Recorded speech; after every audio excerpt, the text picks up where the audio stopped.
ओम नमः शिवाय। हर हर महादेव। आज जेठ माह के कृष्ण पक्ष की एकादशी तिथि और बुधवार है। आज भगवान श्री हरि विष्णु भगवान को समर्पित एकादशी का व्रत रखा जाएगा। इस एकादशी को अपरा या अचला एकादशी के नाम से जाना जाता है। यह एकादशी अपने आप में बहुत ही महत्वपूर्ण और फलदायी मानी गई है। इस दिन व्रत रखने से व्यक्ति के समस्त पापों का नाश होता है और आत्मा शुद्ध होती है। जाने अनजाने किए हुए सारे पापों से मुक्ति मिल जाती है। मान्यता है कि अपरा एकादशी व्रत का फल गंगा स्नान, कुंभ स्नान या फिर कठोर तपस्या के बराबर माना गया है। जो भी व्यक्ति सच्चे मन से इस दिन व्रत रखकर श्री हरि विष्णु भगवान और लक्ष्मी माता की पूजा आराधना करता है, वह अपने जीवन के समस्त सुखों को भोग कर अंत में विष्णु लोक को जाता है। और लक्ष्मी माता की पूजा करने से अभाग्य दूर होता है, यश, कीर्ति और धन वैभव का वास होता है। इस दिन व्रत रखें तो व्रत कथा अवश्य सुने। एकादशी के दिन विष्णु भगवान की कथाओं को सुनना बहुत ही अधिक फलदायी होता है। इससे विष्णु भगवान प्रसन्न होकर हमारे सारे दुख दूर कर देते हैं। तो ये थी छोटी सी जानकारी। अब अपने शुभारंभ करते हैं आज की कथा का। बोलो गणेश जी महाराज की जय हो। एक बार देवताओं के कोषाध्यक्ष कुबेर जी को अपने धन वैभव पर बहुत ही अहंकार हो गया था। उन्होंने अपना धन वैभव दिखाने के लिए भगवान शिव और मां पार्वती को भोजन पर आमंत्रित करने का निश्चय किया। जब वो भगवान शिव के पास पहुंचे तो भगवान शिव तो अंतर्यामी हैं, वे कुबेर के अहंकार के बारे में जान गए। भगवान शिव कहने लगे कि कुबेर, हम दोनों तो नहीं आ पाएंगे, लेकिन गणेश आ जाएगा। गणेश जी भी समझ गए कि पिताजी मुझसे क्या करवाना चाहते हैं। तो गणेश जी सही समय पर कुबेर के निवास पर पहुंच गए।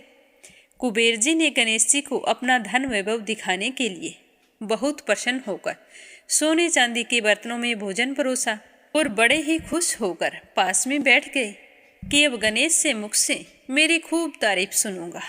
लेकिन कुबेर की खुशी कहाँ टिकने वाली थी, क्योंकि गणेश जी ने भोजन की तारीफ तो की, लेकिन बार बार भोजन मांगते रहे।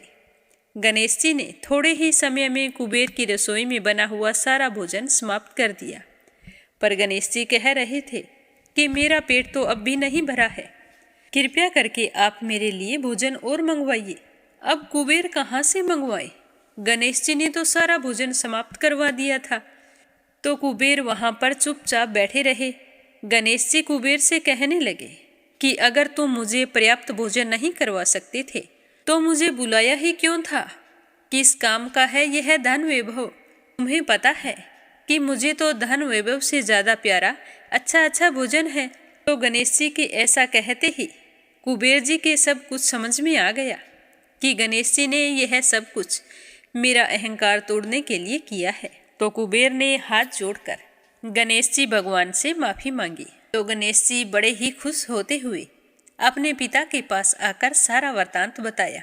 इसीलिए कहते हैं कि हमें अपने पद और प्रतिष्ठा पर कभी भी अहंकार नहीं करना चाहिए। बोलो गणेश भगवान की जय हो। पहले अपने सुनेंगे शनि देव की कथा। बोलो शनि महाराज की जय हो। अब अपने सुनते हैं एकादशी व्रत कथा। सतयुग में मुर नाम का एक दैत्य उत्पन्न हुआ था। वह बड़ा बलवान और भयानक था। उस प्रचंड दैत्य ने इंद्र, आदित्य, वसु, वायु, अग्नि आदि सभी देवताओं को पराजित करके स्वर्ग लोक से भगा दिया था। तब देवराज इंद्र सहित सारे देवता भयभीत होकर इधर उधर छिपते छिपाते फिर रहे थे। और इसी तरह काफी समय बीत गया तो एक दिन सबने मिलकर योजना बनाई कि क्यों न हम भगवान शिव जी के पास चलते हैं, वो अवश्य ही हमारी इस समस्या का समाधान निकाल देंगे। तो सारे मिलकर भगवान भोले शंकर के पास गए और वहां जाकर देवराज इंद्र ने शिव जी भगवान को प्रणाम करके सारा वृतांत कह सुनाया और कहने लगे कि हे कैलाशपति, अब आप ही हो जो हमारे दुखों का निवारण कर सकते हो। हमें उस मूढ़ दैत्य के आतंक से छुटकारा दिलाओ। उसने हमें स्वर्ग लोक से निकाल दिया है और हम भयभीत होकर सारे देवतागण मृत्युलोक में घूम रहे हैं। तो देवराज इंद्र की बात सुनकर भगवान सदाशिव ने कहा कि हे देवताओं, तीनों लोकों के स्वामी, भक्तों के दुखों का नाश करने वाले भगवान श्री हरि विष्णु ही इसका समाधान निकाल सकते हैं। अतः आपको उनकी शरण में जाना चाहिए। वे निश्चय ही तुम्हारे दुखों को दूर कर देंगे। तो शिवजी के ऐसे वचन सुनकर देवराज इंद्र सहित सारे देवता बहुत ही प्रसन्न हुए और शिवजी भगवान को प्रणाम करके क्षीर सागर की ओर चल पड़े।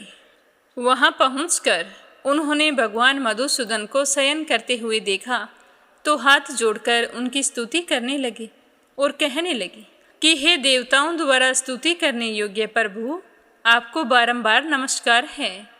देवताओं की रक्षा करने वाले मधुसूदन, आपको नमस्कार है। आप हमारी रक्षा करें। दैत्यों से भयभीत होकर हम आपकी शरण में आए हैं। आप इस संसार के कर्ता, माता पिता, उत्पत्ति और पालन करता तथा संहार करने वाले हैं और सबको शांति प्रदान करने वाले हैं। हे प्रभु, आपको नमस्कार है। आकाश और पाताल भी आप ही हैं। सबके पिता में ब्रह्मा, सूर्य, चंद्र, अग्नि, सामग्री, होम, आहुति, मंत्र, तंत्र, जप, यजमान, यज्ञ, कर्म, कर्ता और भोक्ता भी आप ही हैं। आप तो सर्वव्यापक हैं। आपके सिवा तीनों लोकों में चर अथवा अचर कुछ भी नहीं है। हे भगवान, दैत्यों ने हमको जीतकर स्वर्ग से निकाल दिया है और हम सारे देवता भयभीत होकर इधर उधर भागे भागे फिर रहे हैं। आप उन दैत्यों से हमारी रक्षा करें। हम सारे आपकी शरण में हैं। तो देवराज इंद्र के ऐसे वचन सुनकर भगवान श्री हरि विष्णु कहने लगे कि हे इंद्र, ऐसा मायावी दैत्य कौन है जिसने सब दैत्यों को जीत लिया है? उसका नाम क्या है और उसमें बल कितना है और किसके आश्रय में है? उसके रहने का स्थान कौन सा है? उसके बारे में तो मुझे सब कुछ बताओ। तो भगवान श्री हरि के ऐसे वचन सुनकर देवराज इंद्र कहने लगे कि हे भगवान, चंद्रावती नाम की नगरी में नाड़ीजंग नाम का एक राक्षस रहता था। उसके महापराक्रमी और लोक विख्यात एक पुत्र उत्पन्न हुआ और उसका नाम है मुर। वही है जिसने सब देवताओं को स्वर्ग से निकालकर वहां अपना अधिकार जमा लिया है। उसने इंद्र, अग्नि, वरुण, यम, वायु, ईश, चंद्रमा इन सब के स्थान पर अपना अधिकार जमा लिया है। सूर्य बनकर स्वयं ही प्रकाश करता है, स्वयं ही मेघ बनकर बैठा है और वह सबसे अजेय है। हे असुर निकंदन, उस दुष्ट को मारकर देवताओं को अजेय बनाइए। तो देवराज इंद्र के वचन सुनकर भगवान श्री हरि विष्णु ने कहा कि हे देवताओं, मैं शीघ्र ही उस दुष्ट का संहार करूँगा। तुम चंद्रावती नगरी में चले जाओ। इस प्रकार कहकर भगवान सहित सभी देवताओं ने चंद्रावती नगरी की ओर प्रस्थान किया। उस समय वो मुर दैत्य सेना सहित युद्ध भूमि में गरज रहा था। उसकी भयानक गर्जना सुनकर सभी देवता भय के मारे चारों दिशाओं में भागने लगे। जब भगवान श्री हरि विष्णु रणभूमि में पहुँचे तो दैत्य उन्हें देखकर उनकी तरफ अस्त्र शस्त्र आयुध लेकर दौड़ पड़ा। श्री हरि ने उसे सर्प के समान अपने बाणों से बींध डाला। उस युद्ध में बहुत से दैत्य मारे गए। अब केवल मुर दैत्य ही बचा था, पर वह अविचल भाव से भगवान के साथ युद्ध कर रहा था। भगवान जो भी तीक्ष्ण बाण चलाते वह उसके लिए पुष्प सिद्ध हो जाता। भगवान के बाण उसका कुछ भी नहीं बिगाड़ पा रहे थे। इसी तरह उनका युद्ध लगातार चलता रहा। उन दोनों के बीच मल्ल युद्ध भी हुआ था। 10,000 वर्ष तक उनका युद्ध चलता रहा, किंतु भगवान मुर दैत्य को मार नहीं पाए। थक हार कर भगवान श्री हरि विष्णु बद्रिका आश्रम को चले गए। दैत्य भी उनके पीछे पीछे भागा जा रहा था। तो वहाँ हेमावती नाम की सुंदर गुफा थी। तो भगवान उसमें विश्राम करने के लिए अंदर प्रवेश कर गए। वह गुफा 12 योजन लंबी थी, लेकिन उस गुफा का एक ही द्वार था। तो भगवान विष्णु जी वहाँ जाकर योग निद्रा की गोद में सो गए और मुर दैत्य भी पीछे पीछे वहाँ पहुँच गया। भगवान को सोया देखकर वह बहुत ही प्रसन्न हुआ और जैसे ही मारने के लिए उद्यत हुआ तभी भगवान के शरीर से उज्जवल कांतिमय रूप वाली देवी प्रकट हुई। उस देवी ने राक्षस मूर को ललकारा और उसके साथ युद्ध करने लगी। युद्ध करते हुए उसी क्षण उसे मौत के घाट उतार दिया। फिर वहीं पर खड़ी हो गई और कुछ समय बाद जब श्री हरि विष्णु भगवान योग निद्रा से उठे तो दैत्य को मरा हुआ देखकर देवी से पूछने लगे कि हे देवी, इस दैत्य को किसने मारा है और आप कौन हैं? तो वह कहने लगी कि हे प्रभु, इस दैत्य को मैंने मारा है और मैं आपके शरीर से उत्पन्न हुई हूँ। तो सब बातों को जानकर भगवान श्री हरि कहने लगे कि आपका जन्म एकादशी के दिन हुआ है, अतः आप उत्पन्ना एकादशी के नाम से पूजी जाएंगी और आपके भक्त वही होंगे जो मेरे भक्त हैं। और जो भी व्यक्ति आज के दिन व्रत रखकर मेरी और तुम्हारी एक साथ पूजा करेंगे उसकी सारी मनोकामनाएं पूर्ण होंगी। और यह व्रत 3 दिन तक चलेगा। 10वीं तिथि के दिन से ही सात्विक आहार करना होगा और दूसरे दिन एकादशी को निर्जल व्रत रखकर तीसरे दिन द्वादशी को व्रत का पालन करना होगा। जो भी मनुष्य इस तरह एकादशी के दिन व्रत रखकर मेरी और तुम्हारी एक साथ पूजा करेंगे उसकी सारी मनोकामनाएं पूर्ण होंगी। वह अपने जीवन में समस्त सुखों का भोग करता हुआ अंत में मेरे धाम को प्राप्त होगा और जीवन मरण के चक्कर से छूट जाएगा। उसे हजारों यज्ञों के बराबर पुण्य फलों की प्राप्ति होगी और जो अलग अलग धर्म कर्म से पुण्य फल प्राप्त होता है उससे कई हजार गुना अधिक एकादशी का व्रत करने से प्राप्त हो जाएगा। तो भगवान श्री हरि विष्णु भगवान के मुख से इस तरह के वचन सुनकर देवी बहुत ही प्रसन्न हुई और उनकी स्तुति करने लगी। कहा जाता है कि उसी दिन से एकादशी व्रत करने की परंपरा चल पड़ी। बोलो श्री हरि विष्णु भगवान के अनंत स्वरूपों की जय हो। अब अपने सुनते हैं गजेंद्र मोक्ष की कथा। इस कथा को एकादशी के व्रत में अवश्य सुनना चाहिए। बोलो श्री हरि विष्णु भगवान की जय हो। क्षीर सागर में एक त्रिकुट नाम का एक प्रसिद्ध और श्रेष्ठ पर्वत था। उस पर्वत की ऊंचाई आसमान को छूती थी। उसकी लंबाई चौड़ाई भी काफ़ी दूर तक फैली हुई थी। उस पर्वत के 3 शिखर थे, पहला सोने का, दूसरा चांदी का और तीसरा लोहे का था। इन तीनों की चमक से समुद्र, आकाश और दिशाएं जगमगाती रहती थी। इसके अलावा भी उसकी कई छोटी छोटी चोटियां थीं जो रत्न और कीमती धातुओं से बनी हुई थी।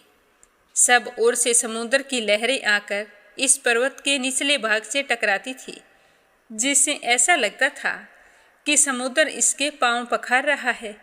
पर्वत की तलहटी में तरह तरह के जानवर बसेरा बनाए हुए थे। इसके ऊपर बहुत सारी नदियां और सरोवर भी थे।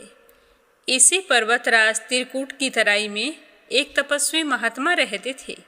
उन महात्मा का नाम था वरुण। महात्मा वरुण ने वहाँ पर एक बहुत सुंदर सा बगीचा बनाया था और उस बगीचे के अंदर अपनी कुटिया बना रखी थी। उस बगीचे का नाम ऋतुमान था।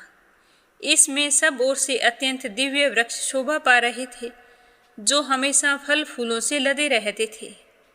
इस बगीचे के अंदर एक छोटा सा सरोवर भी था जिसमें सुंदर सुंदर कमल के फूल खिले रहते थे तथा नाना प्रकार के कुमुद, उत्पल, शतदल कमल अपनी अनूठी छटा बिखराते रहते थे। हंस, चक्रवाक और सारस आदि पक्षी भी झुंड के झुंड वहाँ पर बैठे रहते थे। मछली और कछुओं के खिलवाड़ से कमल के फूल जो हिलते थे तो उनसे उनका पराग झड़कर सरोवर के जल को और भी अधिक सुगंधित कर देता था। कदम, नरकुल, बैंत, बैन आदि वृक्षों से यह घिरा रहता था। कुंद, कुर्बक, अशोक, सिरस, वन मल्लिका, सोन जूही नाग, हरसिंगार, मल्लिका, सतपतर, माधवी और मोगरा आदि सुंदर सुंदर फूल हर ऋतु में लगे रहते थे, जिसके कारण उस महात्मा की वह बगीचे बहुत ही सुंदर दिखाई देती थी। क्षीर सागर से त्रिकुट पर्वत पर सब कुछ ठीक ठाक चल रहा था, लेकिन एक बार एक ऐसी घटना घट गई जिसे देखकर सभी का कलेजा कांप उठा। इस पर्वत के घोर जंगल में एक विशाल मतवाला हाथी रहता था। वह कई शक्तिशाली हाथियों का सरदार था। उसके पीछे बड़े बड़े हाथियों के झुंड चलते थे। इस हाथी से उसके महान बल के कारण बड़े बड़े हिंसक जानवर डरते थे, लेकिन छोटे जानवर लंगूर, भैंसे, भेड़िए, हिरण, रींछ, कुत्ते, खरगोश वे सारे इसकी छत्र छाया में निर्भय होकर घुमा करते थे, क्योंकि उसके रहते कोई भी हिंसक जानवर उन पर हमला नहीं कर सकता था। वह हाथी बड़ा ही मदमस्त था। उसके सिर के पास से टपकते मद का पान करने के लिए भंवरे उसके पास गूंजते रहते थे। एक दिन की बात है, बड़े जोरों की धूप थी। वह हाथी प्यास से व्याकुल हो उठा और अपने झुंड के साथ उसी सरोवर में उतर पड़ा, जो त्रिकुट की तराई में स्थित था। जल उस समय अत्यंत शीतल और अमृत के समान मधुर था। तो वह गजराज उस जल को अपनी सूंड में भर भर कर जी भर के पिया और उसके बाद सूंड भरकर साथ आई हथनियों को नहलाने लगा और खुद पर भी पानी की बौछार करके अपनी थकान मिटाई। इस तरह ठंडे और शीतल जल में वह हाथी सब कुछ भूल चुका था। वह जल क्रीड़ा का आनंद उठा रहा था। उसे यह पता नहीं था कि उसी सरोवर के अंदर एक बहुत बलवान मगरमच्छ भी रहता है। तो उसी समय मगरमच्छ ने क्रोधित होकर गजराज के पैर को जोरों से पकड़ लिया और उसे खींचकर सरोवर के अंदर ले जाने लगा। उसके पैने दांतों के गड़ने से हाथी को बहुत ही दर्द हो रहा था और उसके पैरों से खून निकल रहा था। उस खून से सरोवर का सारा पानी लाल हो गया। हाथी ने मगरमच्छ के मुख से अपना पैर छुड़ाने की बहुत कोशिश की, लेकिन वह छुड़ा नहीं पा रहा था। उसके साथ आई हथनियाँ बहुत ही चिंतित हो गई। उन सब ने मिलकर हाथी को जल से बाहर खींचने का प्रयास किया, लेकिन वो सफल नहीं हुई। तो वे डर के मारे जोर जोर से चिंघाड़ने लगी। तो उनकी आवाज़ सुनकर दूर दूर से अनेकों हाथी वहाँ पर आ गए। सब ने मिलकर हाथी को बाहर निकालना चाहा, लेकिन कोई भी निकालने में कामयाब नहीं हो पाया। तो सारे हाथियों और हथनियों को बहुत ही दुख हो रहा था कि उनके सरदार हाथी को किस तरह एक मगरमच्छ उसे खींचकर पानी के अंदर लेकर जा रहा है। लेकिन सारे बेबस थे, कुछ भी नहीं कर पा रहे थे। सारे हाथी शांत होकर एक ओर बैठ गए और फिर मगरमच्छ और हाथी के बीच में युद्ध चलने लगा। दोनों अपने आप में काफी बलशाली थे और हार मानने वाले नहीं थे।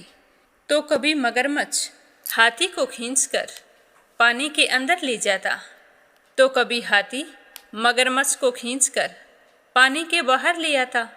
काफी कोशिशों के बाद भी हाथी का पैर मगरमच्छ के मुख से छूट नहीं रहा था, बल्कि उसके दांत हाथी के पैर में और भी गहरे गड़ते जा रहे थे। सरोवर का पानी पूरी तरह से लाल हो गया था। इस तरह हाथी और मगरमच्छ के बीच यह युद्ध कई दिनों तक चलता रहा। अंत में अधिक रक्त बह जाने के कारण हाथी का शरीर स्थिर पड़ने लगा। उसे लगा कि अब वह मगरमच्छ के हाथों परास्त हो जाएगा। उस समय उसे कोई भी उपाय दिखाई नहीं दे रहा था। अपनी मृत्यु को समीप पाकर हाथी को उस समय भगवान नारायण की याद आई, क्योंकि उसने पूर्व जन्म में निरंतर भगवान श्री हरि विष्णु की आराधना की थी।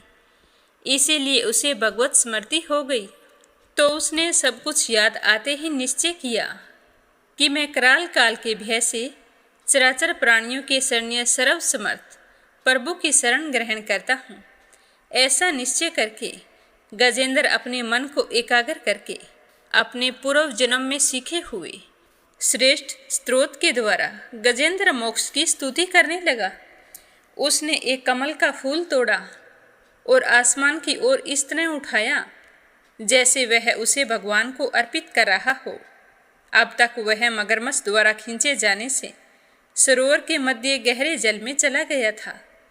उसका सूंड का मात्र वही भाग ऊपर बचा था। उस सूंड में उसने लाल कमल का पुष्प पकड़ रखा था। और उसे आसमान की ओर उठाकर वह भगवान श्री हरि विष्णु को स्मरण कर रहा था। और वह यह बिल्कुल भूल चुका था कि वह कितना शक्तिशाली है। अपने आप को असहाय समझकर उसने नारायण को पुकारा तो भगवान नारायण समझ गए कि आज मेरे भक्त के मन से शक्ति का अहंकार जाता रहा और वह पूरी तरह से मेरा शरणागत है और वह इस समय मेरे अलावा और किसी को नहीं पुकार रहा है। उसकी एकमात्र बुद्धि मुझे में लगी हुई है। तो भगवान श्री हरि विष्णु गरुड़ पर सवार होकर चक्कर धारण किए हुए सरोवर के किनारे पहुंच गए। जब उन्होंने देखा कि गजेंद्र हाथी डूबने वाला है तो वह जल्दी से गरुड़ से कूद पड़े। उस समय तक तो वहाँ बहुत सारे देवी देवता भगवान के आगमन को समझकर वहाँ उपस्थित हो गए थे। सभी के देखते ही देखते भगवान ने हाथी और गजेंद्र को एक क्षण में ही सरोवर से खींचकर बाहर निकाल दिया। तो यह देखकर देवताओं को बड़ा ही आश्चर्य हुआ। तभी विष्णु जी के चक्कर ने ग्रह का मुंह फाड़ दिया और हाथी का पैर बाहर निकल आया। उसे किसी तरह की कोई क्षति नहीं पहुंची। वह मगरमच्छ सबके देखते ही देखते तड़प कर मर गया और हाथी भगवान की कृपा दृष्टि से पहले की तरह स्वस्थ हो गया। तो ब्राह्मण आदि देवगण श्री हरि विष्णु भगवान की प्रशंसा करते हुए उनके ऊपर फूलों की वर्षा करने लगे। सिद्ध और ऋषि महर्षि पर ब्रह्मा भगवान विष्णु का गुणगान करने लगे और सबके देखते ही देखते वह मगरमच्छ दिव्य शरीरधारी हो गया। उसने भगवान विष्णु के चरणों में अपना सिर रखकर प्रणाम किया और भगवान विष्णु के गुणों की प्रशंसा करने लगा। और भगवान का स्पर्श पाते ही वह पाप से मुक्त होकर अभिशप्त गंधर्व ने प्रभु की परिक्रमा की और उनके त्रिलोक्य वंदित चरण कमलों में प्रणाम करके अपने लोक को चला गया। भगवान विष्णु ने हाथी का उद्धार करके उसे अपना पार्षद बना लिया। गंधर्व सिद्ध और देवगण उनकी लीला का गान करने लगे। गजेंद्र की स्तुति से प्रसन्न होकर भगवान विष्णु ने सबके सामने कहा कि प्यारे हाथी, हे गजेंद्र, जो लोग ब्रह्म मुहूर्त में उठकर तुम्हारी की हुई स्तुति से मेरा स्तवन करेंगे उन्हें मैं मृत्यु के समय निर्मल बुद्धि का दान करूंगा। यह कहकर भगवान विष्णु ने पार्षद के रूप में हाथी को साथ लिया और गरुड़ पर सवार होकर अपने दिव्य धाम को चले गए। वह मगरमच्छ और हाथी पूर्व जन्म में कपिल मुनि महर्षि कर्दम के पुत्र थे। कर्दम ऋषि की पत्नी का नाम देवहूति था। उन्हीं के गर्भ से कपिल मुनि का जन्म हुआ था। लेकिन उन्हीं देवहूति को कर्दम जी से पहले कई और भी संतानें हुई थी। उन्हीं कर्दम और देवहूति के कपिल मुनि से दो बड़े पुत्र थे जो कि वेदज्ञ थे। एक बार राजा के यहाँ यज्ञ संपन्न करने आए थे। जब दोनों को धन मिला तो उस धन को लेकर उन दोनों में विवाद हो गया। तभी दोनों ने एक दूसरे को मगरमच्छ और हाथी की योनि में जाने का श्राप दे दिया। वे दोनों विष्णु भगत थे और दोनों की बात सत्य भी हुई। लेकिन मौत से पहले उन्होंने तपस्या करके विष्णु जी को प्रसन्न कर लिया था और वरदान में मुक्ति की मांग की थी। इसीलिए अगले जन्म में उन्हें अपने पूर्व जन्म का स्मरण था और अगले जन्म में फिर दोनों ने भगवान श्री हरि विष्णु के हाथों मुक्ति पाई थी। बोलो जगत के पालनहार श्री हरि विष्णु भगवान की जय हो। श्रीमद् गीता जी का 15वां अध्याय और उसका महात्म्य। भगवान की कृपा पाने के लिए श्रद्धा भाव से सुनते रहिए। बोलो श्री कृष्ण भगवान की जय हो। श्री भगवान जी कहने लगे कि हे अर्जुन, ये संसार है जो पीपल के समान है, जिसका पुराना पुरुष रूप जड़ ऊपर है और चराचर शाखा नीचे है। वेद इसके पते हैं। जो यह जानता है वही वेद का ज्ञाता है। उसकी शाखाएं ऊपर फैली हुई है। सतवरज और तमोगुण इसकी रसवाहिनियां नसें हैं जिनसे इनका पालन होता है। शब्द रूपी आदि इसकी डालियां हैं। पीछे कर्म रूप में प्रकट होने वाली इसकी जड़ें नीचे मनुष्य लोक में और भी नीचे तक चली जाती है। पर पीपल का यह स्वरूप, इसका आदि अंत और आकार संसारी प्राणी के ध्यान में नहीं आता है। तथापि इसकी जड़ें गहरी है। ऐसे इस पीपल को वैराग्य रूपी दृढ़ शस्त्र से काटकर वह स्थान ढूंढना चाहिए जहाँ से फिर लौटना नहीं पड़ता, और साथ ही यह भी मन में विचारना चाहिए कि जिसमें वह पुरातन प्रवृत्ति उत्पन्न हुई है उसी आदि पुरुष की शरण हूँ। अहंकार और मोह रहित संग दोष को जीतने वाली आत्मज्ञान से निरंतर एवं कामनाओं से दूर, सुख दुख नामक द्वंद्व पदार्थों से मुक्त ऐसे ज्ञानी पुरुष शाश्वत पद को पाते हैं। सूर्य, चंद्र या अग्नि प्रकाशित नहीं करते, वही मेरा परम धाम है। वहाँ जाकर लौटना नहीं पड़ता। मेरा सनातन अंश इस जीव लोक में जीव का रूप धरकर प्रकृति में स्थित 500 इंद्रियों और छठे मन को उससे छुड़ाता है। जैसे हवा फूलों की खुशबू को दूसरे स्थानों में ले जाता है, ठीक उसी प्रकार यह देह स्वामी शरीर धारण करने के बाद भी जब उसका परित्याग करता है तब इंद्रियों और मन को साथ ले जाता है। कान, आँख, नाक, जीभ, चरम और मन का आश्रय लेकर वह जीव विषयों का भोग करता है। एक देह से दूसरे देह को जाते अथवा एक ही देह में रहते समय अथवा इंद्रियों से युक्त हो विषयों का उपभोग करते हुए इस मूर्ख को देख नहीं सकते, किंतु ज्ञान रूप नेत्र हैं, वे देखते हैं। यतन करने से योगीजन इसे देख सकते हैं, परंतु अज्ञानी यतन करके भी इसे नहीं देख पाते। जो तेज सूर्य, चंद्रमा और अग्नि में वर्तमान है और जगत को प्रकाशित करता है, उसे ही मेरा तेज मानो। मैं ही पृथ्वी में प्रवेश कर अपने तेज में समस्त भूतों को धारण करता हूँ और इनमें भरा हुआ चंद्रमा बनकर मैं ही सब औषधियों का पोषण करता हूँ। मैं ही जठराग्नि होकर प्राणियों के देह में प्रविष्ट हूँ और प्राणवायु अपान वायु से संयुक्त होकर चारों प्रकार भक्ष्य, भोज्य, चोष्य, लेह से भोजन किए हुए प्राणियों के अन्न को पचाता हूँ। संपूर्ण भूतों के हृदय कमल में निवास करता हूँ। मुझसे ही स्मृति ज्ञान और उनका नाश होता है। सब वेदों में जानने योग्य मैं ही हूँ। वेदांत का कर्ता और वेदों का ज्ञाता मैं ही हूँ। इस संसार में क्षर और अक्षर ये दो पुरुष हैं। जितने नाशवान प्राणी हैं वे क्षर कहलाते हैं। उसमें कूटस्थ अथवा सेल शिखर के भांति स्थिर चैतन्य को अक्षर कहते हैं, किंतु उत्तम पुरुष परमात्मा विकार रहित सर्व नियंता वृद्ध मुक्त नित्य रूपी तीनों लोकों में प्रविष्ट होकर भरण पोषण करता है। इन दोनों से अलग है। मैं अक्षर और अक्षर से उत्कृष्ट हूँ। इसी कारण से लोक और वेद में पुरुषोत्तम नाम से विख्यात हूँ। हे भारत, जो उत्तम ज्ञानी जन इस प्रकार से मुझको पुरुषोत्तम जानता है वह सब कुछ जानता है और सच्चे हृदय से मेरा स्मरण करता है। हे भारत, शास्त्र के गूढ़ भेद को जो मैंने कहा है जानकर बुद्धिमान पुरुष से कृत्य होता है। तो इस तरह 15वां अध्याय समाप्त हुआ। अब अपने सुनते हैं इसका महात्म्य। बोलो लक्ष्मीपति नारायण की जय हो। श्री नारायण जी कहने लगे कि हे लक्ष्मी, अब मैं 15वें अध्याय का महात्म्य सुनाता हूँ, ध्यानपूर्वक सुनना। उत्तर देश में एक नरसिंह नाम का राजा था और सुबग नामक मंत्री था। राजा को मंत्री पर बड़ा भरोसा था। मंत्री के मन में कपट था। मंत्री तो चाहता था कि इस राजा को तो मार दूं और इस राज्य पर राज मैं करूं। इसी तरह समय बीतता गया। मंत्री हर समय मौके की तलाश में था। एक दिन की बात है, राजा अपने सारे नौकरों समेत सो रहे थे तो मंत्री ने पहले नौकरों को मरवाया और उसके बाद में राजा को मार दिया। फिर स्वयं वहाँ का राजा बनकर राज्य करते करते बहुत समय बीत गया। अपनी आयु पूरी करने पर वह भी मृत्यु को प्राप्त हुआ तो यमराज के दूत आए और उसे बांधकर यमराज के पास ले गए।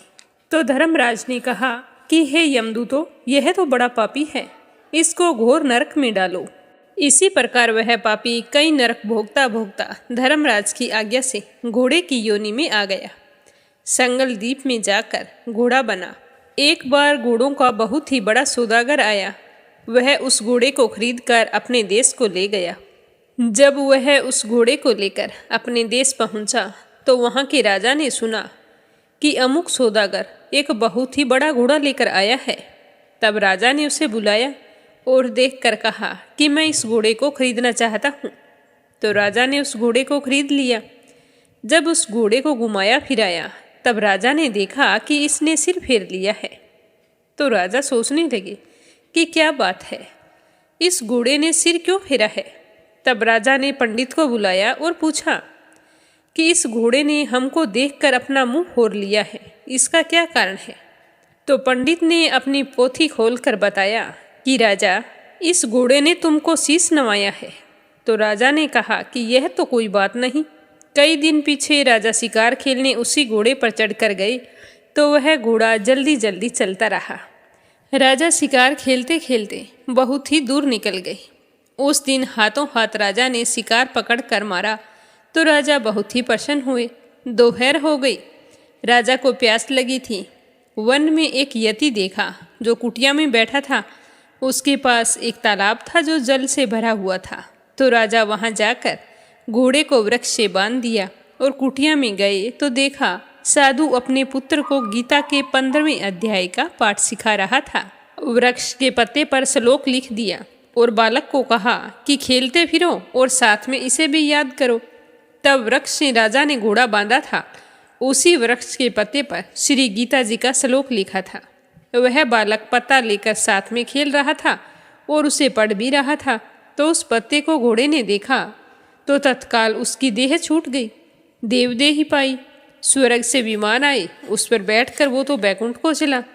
तो राजा पानी पीकर बाहर आए तो देखा कि घोड़ा तो मरा पड़ा है। तो राजा को बड़ी ही चिंता हुई। चिंतित होकर राजा ने कहा कि इस घोड़े को किसने मारा है, इसे अचानक से क्या हो गया। अभी तक तो भला चंगा था, ऐसे कैसे मर गया। इतने में वह बोला कि हे राजन, तेरे घोड़े का चैतन्य मैं हूँ। मैंने अब देवदेही पाई है और बैकुंठ को जा रहा हूँ।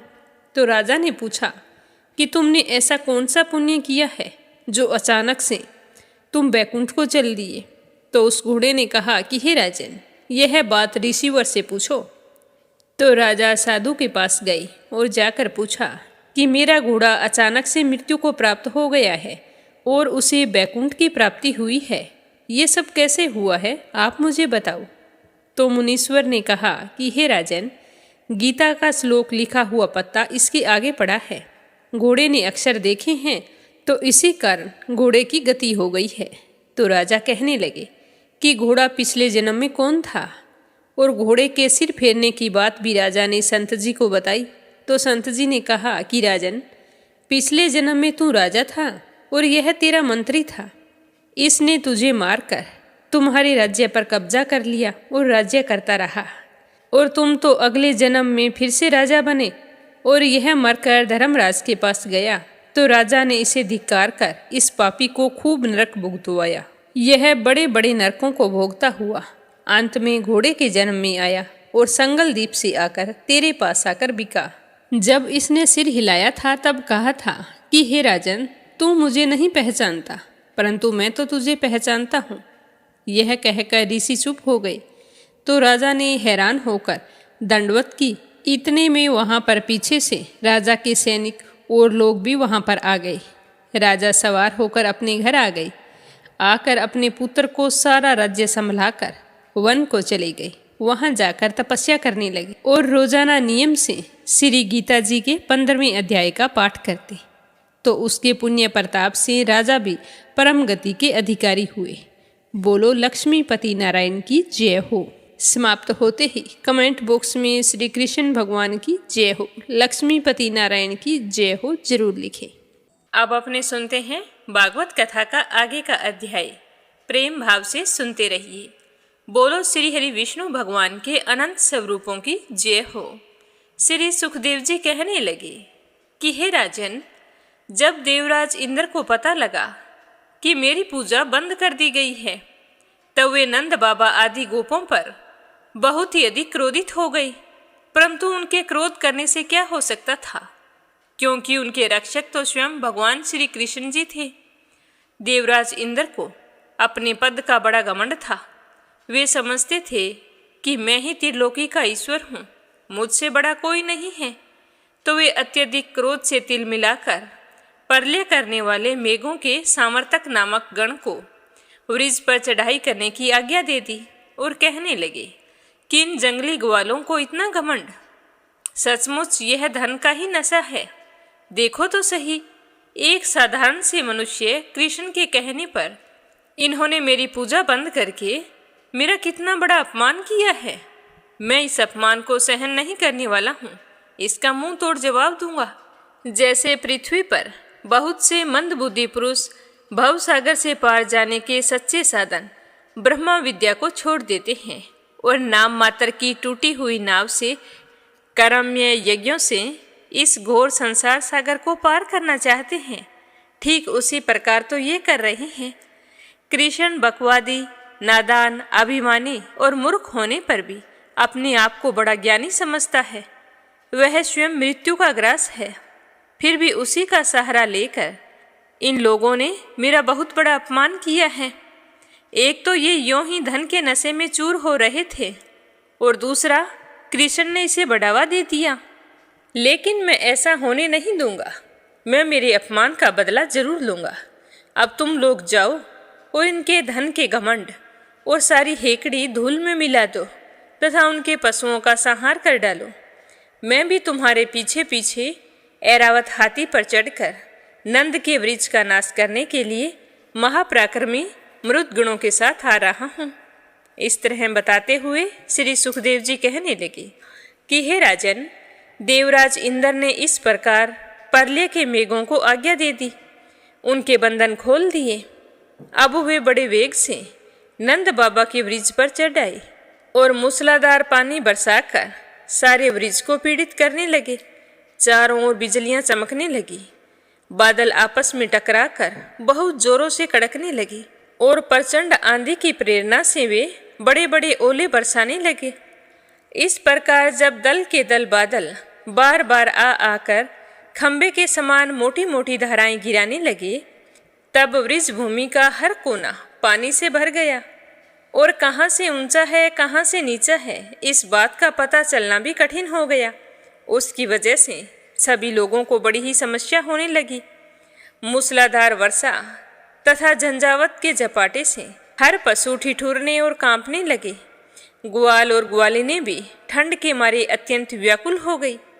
तब वे सारे के सारे कान्हा जी के शरण में गए। मूसलाधार वर्षा से सताए जाने के कारण सबने अपने सिर और बच्चों को निहुक कर अपने शरीर के नीचे छिपा लिया था और वे कांपते कांपते भगवान के चरण शरण में पहुंच गए।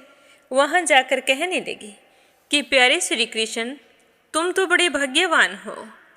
हे कान्हा जी, हमें तो अब तुम्हारा ही आसरा है, अब तुम्हारे ही भाग्य से हमारी रक्षा होगी। हे प्रभु, इस सारे गोकुल के एकमात्र स्वामी, एकमात्र रक्षक तुम ही हो। हे भक्त वत्सल, देवराज इंद्र के क्रोध से अब तुम ही हमारी रक्षा कर सकते हो। देखो, आज हम पर कितना बड़ा संकट आ गया है, इसमें हमारे प्राण भी जा सकते हैं। तो कान्हा जी ने देखा कि वर्षा और ओलों की मार से पीड़ित होकर सारे के सारे लोग बेहोश हो रहे हैं। तो कान्हा जी तुरंत ही समझ गए कि यह सारी करतूत देवराज इंद्र की है, उन्होंने क्रोधवश ऐसा किया है। तो वे मन ही मन अपने आप से कहने लगे कि हमने इंद्र का यज्ञ भंग कर दिया। इसी से वे क्रोधित होकर वृक्ष का नाश करने के लिए बिना ऋतु के ही यह प्रचंड वायु और ओलों के साथ इतनी भयंकर वर्षा कर रहे हैं। मैं अपनी योग माया से इसका भली भांति जवाब दूंगा। देवराज इंद्र क्या याद रखेगा? ये मूर्खतावश अपने को लोकपाल मानते हैं।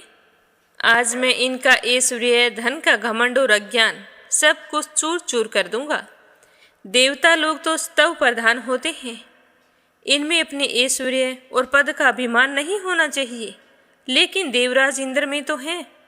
अतः यह उचित है कि इन सतव गुण से च्युत दुष्ट देवताओं का मैं मान भंग कर दूं। इससे अंत में उन्हें शांति ही मिलेगी। आज यह सारा वृक्ष मेरे आश्रित है, मेरे द्वारा स्वीकृत है और एकमात्र इनका रक्षक मैं ही हूँ। अतः मैं अपनी योग माया से इन सब की रक्षा अवश्य करूँगा। संतों की रक्षा करना तो मेरा व्रत है। अब उस व्रत का पालन करने का अवसर आ पहुँचा है, अतः मैं इनकी रक्षा जरूर करूँगा। इस तरह मन ही मन सोचकर भगवान श्री कृष्ण ने खेल खेल में एक ही हाथ से गिरिराज गोवर्धन पर्वत को उखाड़ लिया। जैसे छोटा सा बालक बरसाती छत्ते के पुष्प को उखाड़कर हाथ में ले लेते हैं, ठीक उसी तरह कान्हा जी ने उस पर्वत को एक अंगुली पर धारण कर लिया। इसके बाद कान्हा जी ने गोपों से कहा कि माताजी, पिताजी और वृजवासियों, तुम लोग अपनी गौओं और सारी सामग्रियों के साथ इस पर्वत के नीचे गड्ढे में आकर आराम से बैठ जाओ। तुम्हें किसी तरह का कोई भय नहीं है। तुम्हारी सब ओर से मैं रक्षा करूँगा। तुम लोग ऐसी शंका मत करना कि मेरे हाथ से यह पर्वत गिर पड़ेगा। इस तरह सोचकर तुम तनिक भी मत डरना। निसंकोच होकर इसके नीचे बैठ जाओ। इस आंधी पानी के डर से तुम्हें बचाने के लिए ही मैंने यह पर्वत ऊपर उठाया है। जब भगवान कान्हा जी ने इस प्रकार सबको आश्वासन दिया, तब सारे के सारे ग्वाल बाल अपने अपने गोधन, छकड़ों, आश्रितों, पुरोहितों और भृत्यों को अपने अपने साथ लेकर गोवर्धन पर्वत के नीचे जो गड्ढा था उसमें आकर बैठ गए। भगवान श्री कृष्ण ने सारे ब्रिजवासियों के देखते ही देखते भूख प्यास की पीड़ा, आराम विश्राम की आवश्यकता आदि सब कुछ भुलाकर 7 दिन तक लगातार उस पर्वत को उठाई रखा। उस समय वे एक कदम भी इधर से उधर नहीं हुए। कान्हा जी की योग माया का यह प्रभाव देखकर देवराज इंद्र के आश्चर्य का ठिकाना नहीं रहा। अपना संकल्प पूरा न होने के कारण उनकी सारी हेकड़ी बंद हो गई।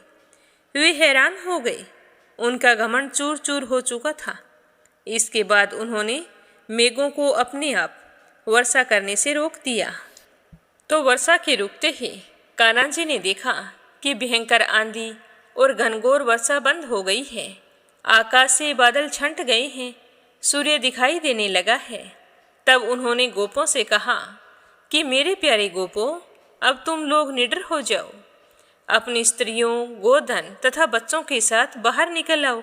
देखो, आंधी पानी सब बंद हो गया है तथा नदियों का पानी भी उतर गया है।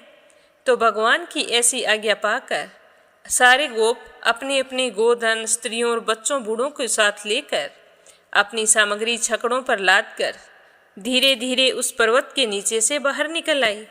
सर्वशक्तिमान भगवान श्री कृष्ण ने सब प्राणियों के देखते ही देखते खेल खेल में गिरिराज पर्वत को उसके सही स्थान पर रख दिया। यह देखकर सारे वृजवासी बड़े ही हैरान थे। वृजवासियों का हृदय प्रेम की आवेग से भर रहा था।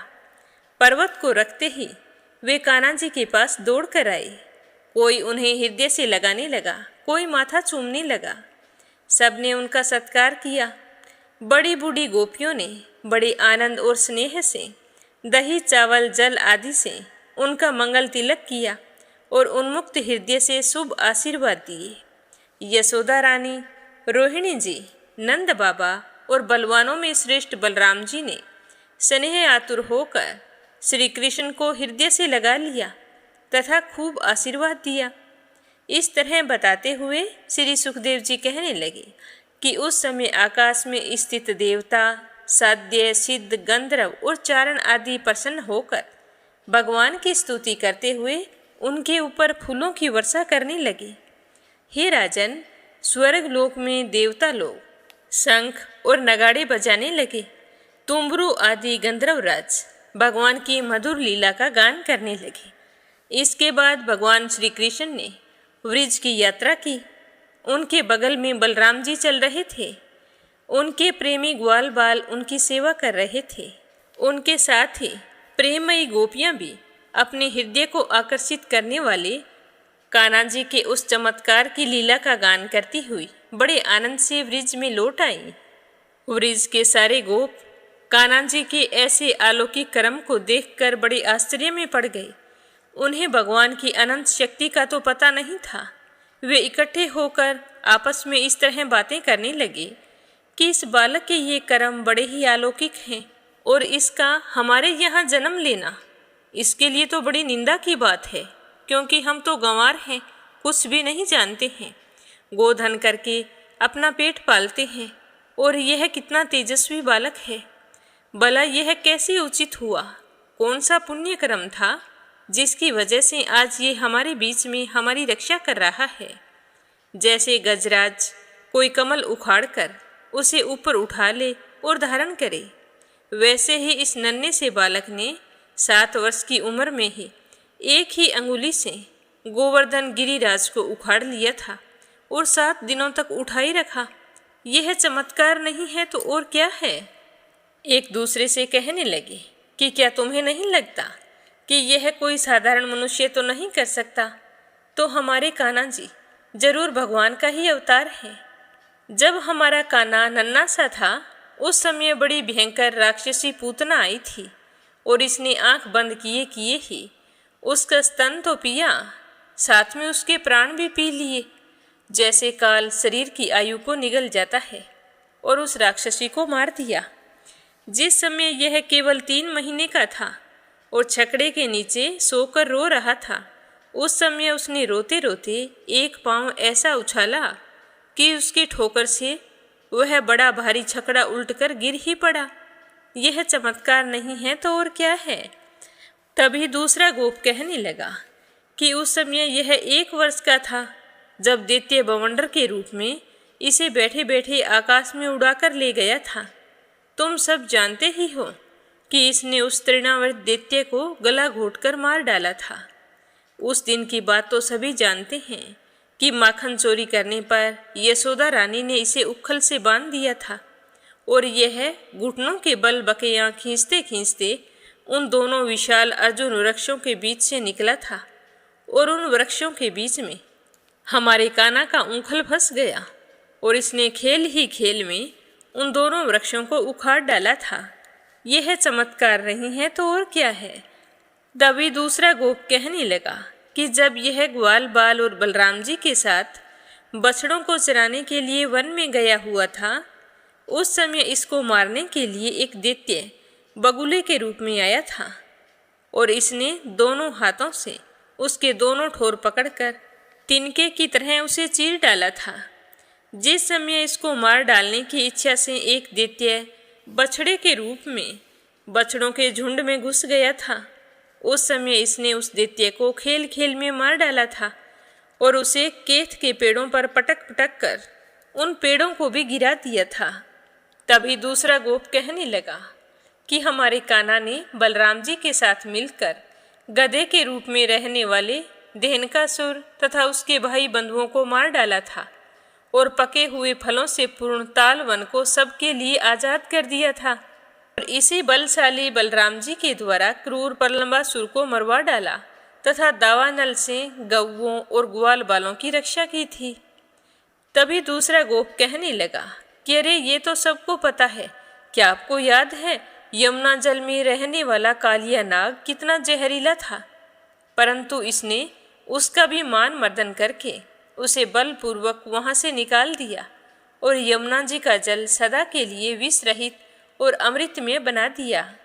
इस तरह बातें करते हुए सारे गोप नंद जी के पास आए और आकर कहने लगे कि हे नंद जी, हमारे मन में बड़ी शंका हो रही है कि तुम्हारे इस सांवले से बालक ने हम सभी वृजवासियों की बहुत रक्षा की है और हम सारे इसे बहुत ही प्रेम करते हैं और इसका भी हम सब पर स्वाभाविक स्नेह है।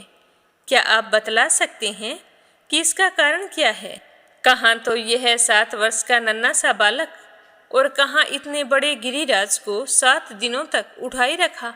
हे नंद जी, यह सब कुछ देखकर मेरे मन में बड़ी शंका हो रही है। तुम अपने पुत्र के संबंध में हमें कुछ बताओ। तो गोपों की बात सुनकर नंद बाबा ने क्या कहा, यह अपने सुनेंगे कल की कथा में। आज की कथा को यहीं पर विराम देते हैं। प्रेम भाव से सुनने के लिए आप सभी का बहुत बहुत धन्यवाद। श्री हरि का आशीर्वाद पाने के लिए नित्य नियम से सुनते रहिए। अब अपने सुनते हैं लपसी और तपसी की कहानी। बोलो लपसी तपसी की जय हो।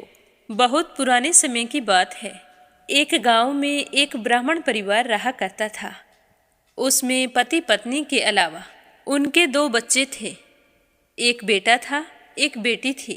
ब्राह्मण दंपति बहुत ही सरल स्वभाव के थे। समय मिलने पर प्रभु का स्मरण किया करते थे। उनकी बेटी बहुत ही संस्कारी और सुशील थी, लेकिन उनका बेटा आवारा किस्म का था। वह कोई काम धाम नहीं करता और ना ही कभी अपने माँ बाप का कहना मानता था। समय के साथ दोनों बहन भाई बड़े हो गए। बहन की शादी कर दी गई, पर भाई का वही हाल था। उसके माँ बाप ने उसे समझाया कि बेटा, अब हम वृद्ध हो चले हैं, तुम कोई काम किया करो। लेकिन उस पर उनकी बातों का कोई असर नहीं होता था। तो एक दिन ब्राह्मणी अपने पति से कहने लगी कि स्वामी, आप बिल्कुल काम छोड़ दीजिए। जब घर में कुछ भी नहीं होगा तो यह अपनी जिम्मेदारी समझेगा और काम पर लग जाएगा। तो ब्राह्मण ने दूसरे दिन से काम पर जाना छोड़ दिया। तो यह देखकर उनके बेटे ने कोई काम नहीं किया और चोरी करने चला गया। आते जाते राहगीरों को लूट लेता और उसी से अपने घर का गुजारा किया करता था। तो उसकी लूटने और चोरी करने की आदत से सारे गांव वाले उसे लपसी कहने लगे। तो लपसी की इस हरकत से उसके माँ बाप बहुत ही दुखी रहते थे, पर वह किसी की सुनने के लिए तैयार नहीं था। इसी तरह समय बीतता गया। एक दिन की बात है कि लपसी एक पीपल के पेड़ पर बैठा था। तभी शिव पार्वती जा रहे थे। पार्वती माता गहनों से लदी हुई थी। तो लपसी उन्हें देखकर सोचने लगा कि सूरत के कितने गहने हैं, आज ये सारे के सारे लूट लूँगा तो मुझे कई महीनों तक चोरी नहीं करनी पड़ेगी। तो वह लूटने के इरादे से पीपल की ओट में होकर बैठ गया। जैसे ही शिव पार्वती वहाँ से जाने लगे तो लपसी एकदम से शिव पार्वती के सामने आकर कहने लगा कि जल्दी से जितने सारे गहने पहन रखे हैं उतार दो।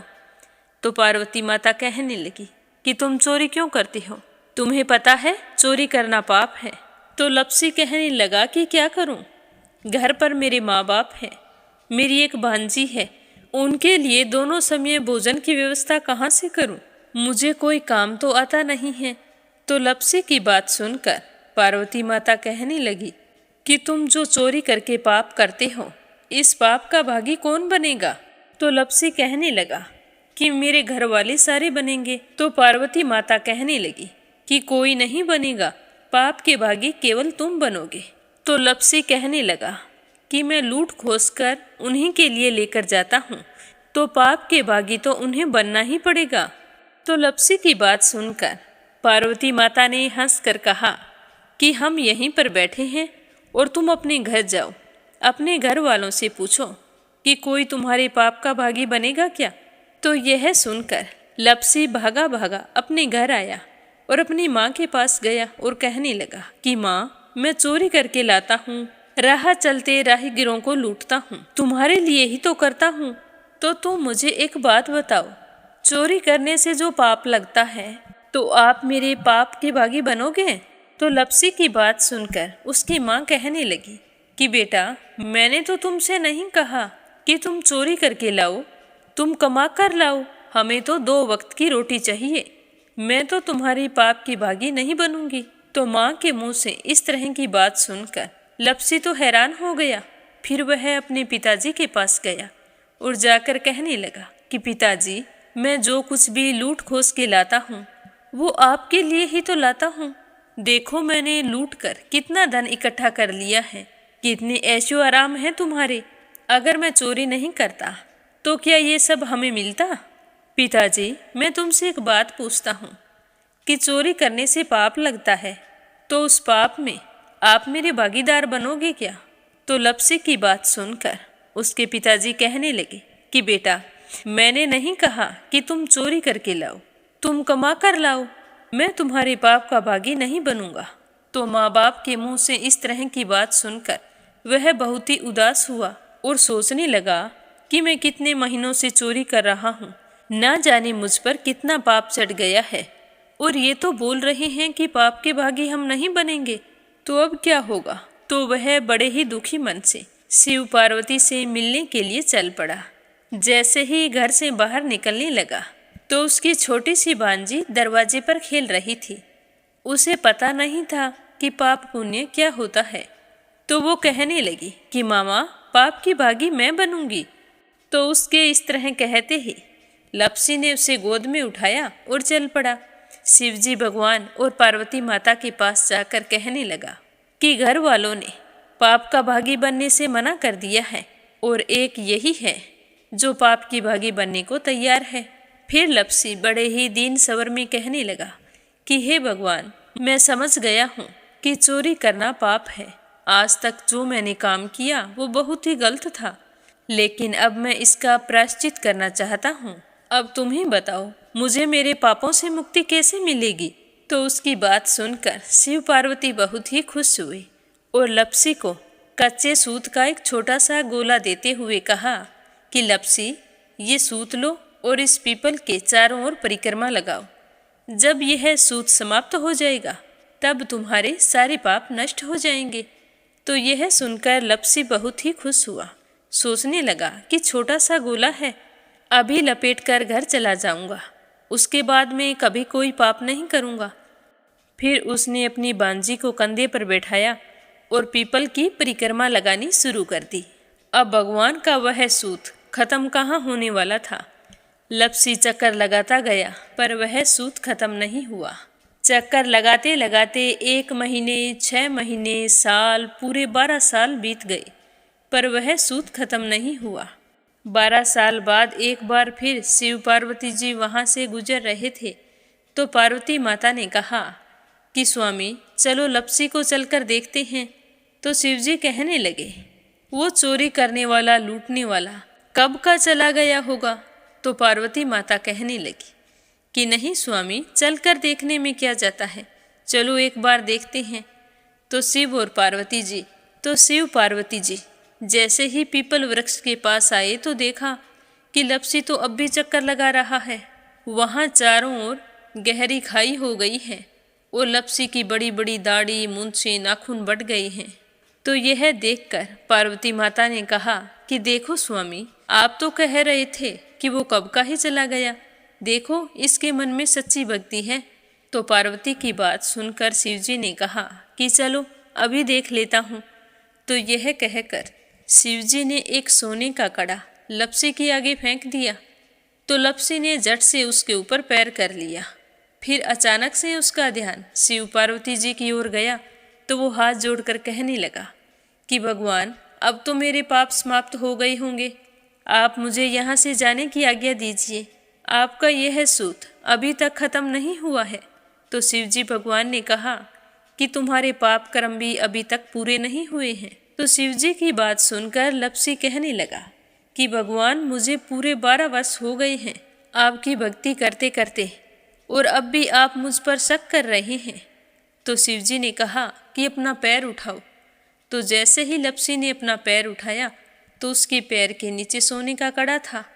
तो यह देखकर लप्सी शर्मिंदा हो गया और कहने लगा कि प्रभु, गलती हो गई, मुझे माफ़ करो, आगे से मैं ऐसी गलती कभी नहीं करूँगा। तो शिवजी कहने लगे कि नहीं लप्सी, तुम्हारा पाप ऐसे पूरा नहीं हो सकता। अब तुम्हें 12 वर्ष तक और इसी तरह परिक्रमा करनी होगी, उसी के बाद तुम्हारे पाप समाप्त होंगे। यह कहकर शिव पार्वती वहाँ से चले गए और वह फिर से पीपल के पेड़ की परिक्रमा करता रहा।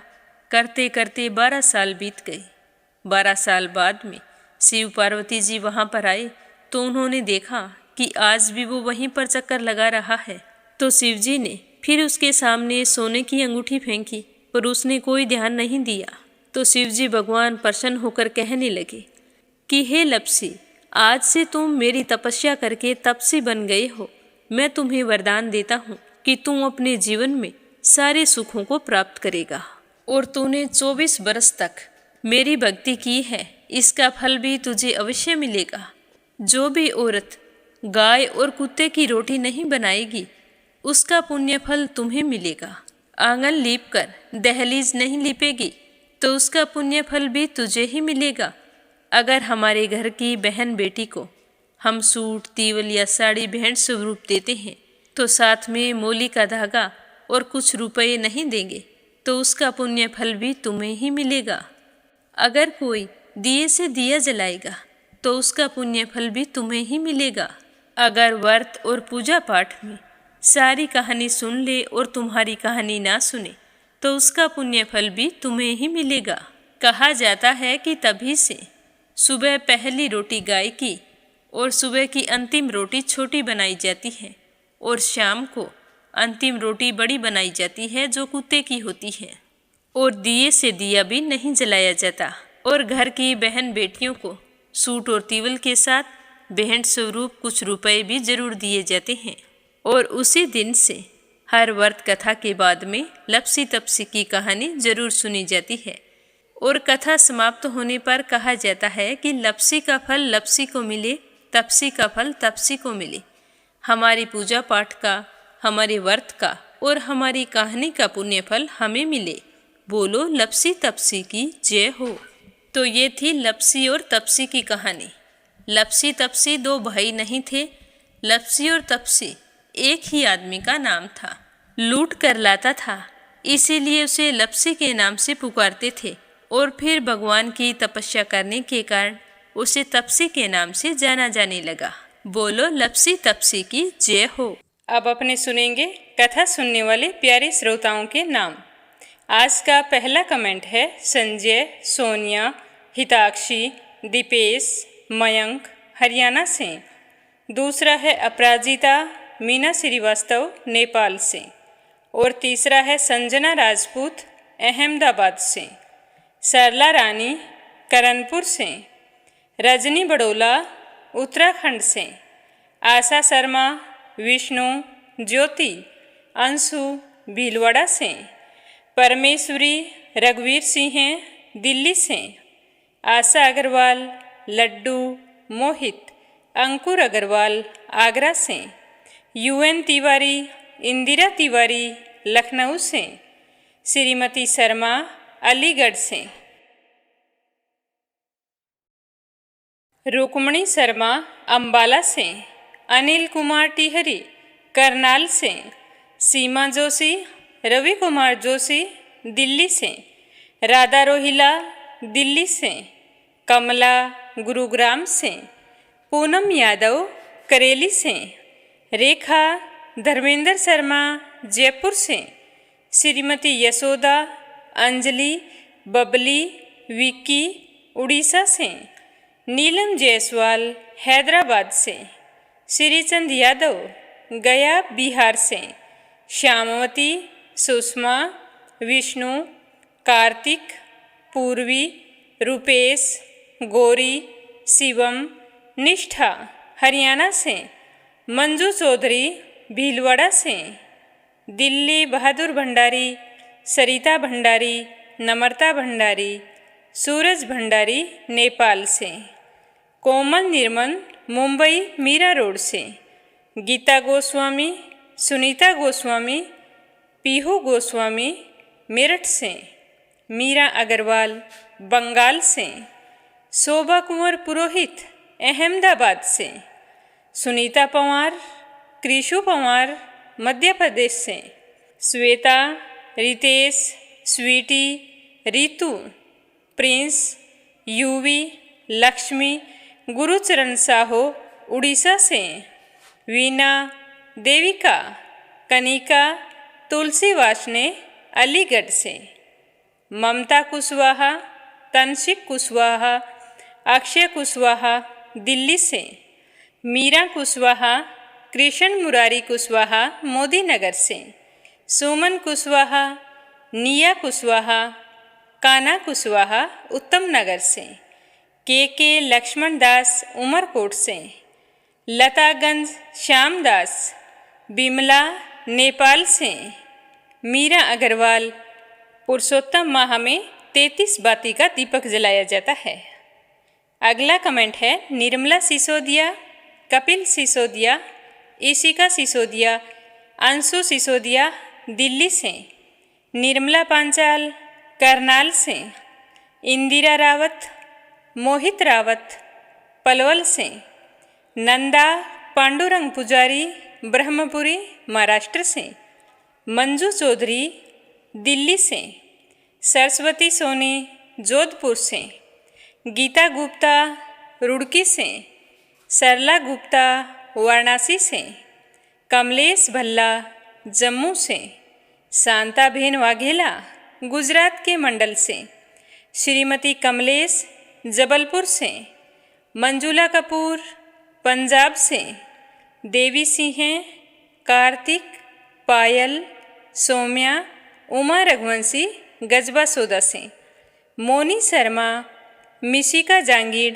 उड़ीसा से, उमा देवी झुंझुनू से, पूजा पाठक उत्तराखंड देहरादून कोसानी से, चांद हरियाणा से, स्मिता सीताराम गायकवाड़ महाराष्ट्र से, सावित्री, ईश्वरलाल, राजेश, मीनू, निखिल, भारती, शुभम रामचंदानी गाजियाबाद से, सीताराम जायसवाल, शकुंतला जायसवाल वाराणसी से, आरती खैरावर अगरखर से, ईशा साहू, ध्रुव साहू, रीना साहू झांसी से।